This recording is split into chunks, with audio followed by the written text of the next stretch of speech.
And now, as promised, a special comment. Saturday's shootings in Tucson, Arizona were hateful and tragic, the senseless and desperate deeds of a demented man. All decent Americans mourn the lives lost and irreparably damaged by this atrocious act of insane violence. Yet another act of hateful insanity was committed Saturday, an act for which the perpetrator has not yet been held accountable. His weapon was not a gun, but a cable television network, and his ammunition was a diatribe, as demented in its own way as anything ever posted on the internet by Jared Lee Loughner. I speak, of course, of Keith Olbermann. For too many years, Olbermann has been permitted to hector Americans with his deranged rantings, festooned with polysyllabic adjectives and elaborate analogies.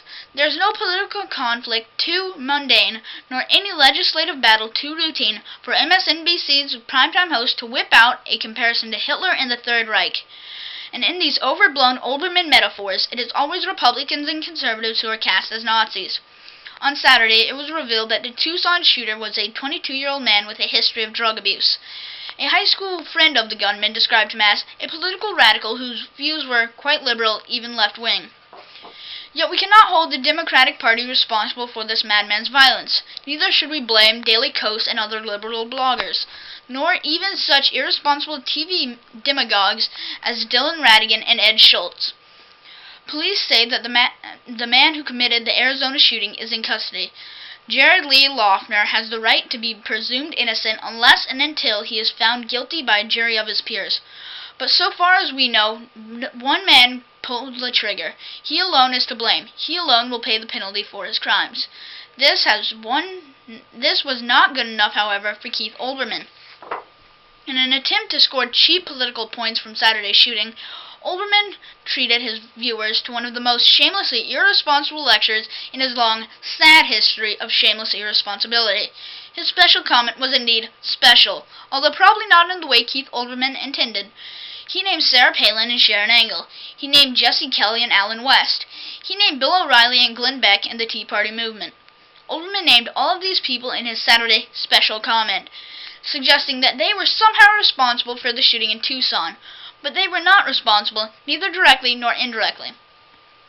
There is nothing, not one shred of evidence, not one word of testimony, suggesting that any of these people named by Keith Olbermann did anything that in any way inspired Jared Loughner's criminal madness. Olbermann accused innocent people of encouraging a horrible crime. If we may borrow one of Olbermann's favorite tactics, we might say that Olbermann committed what Hitler called the big lie. We might also say that Olbermann tried to turn the Tucson shooting into the Reichstag fire.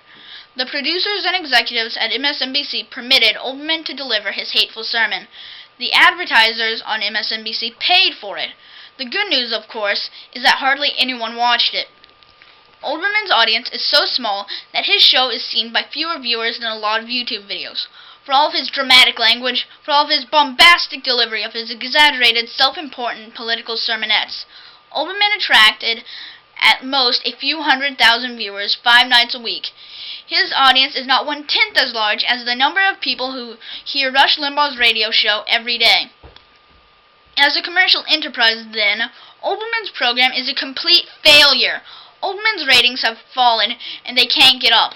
Yet MSNBC continues to give this pompous gas bag their 8 o'clock hour and pay him millions of dollars a year, as if he were such a success that their network could not survive without him. It remains to be seen how long they can continue this sad charade. Will Olbermann be on MSNBC at 8 p.m. each weeknight forever? Will the network sustain him, no matter how low his ratings go? Will he be allowed to continue lecturing America until at last his audience shrinks to zero? Americans don't need your sanctimonious sermons, Mr. Olbermann. We don't get our moral lessons from MSNBC. We believe in basic truths that were already well known long before you ever showed up to lecture us on cable TV. We don't need a lot of fancy words to explain things as simple as, "Thou shalt not kill." Good night, Mr. Olbermann. Good night, and good riddance.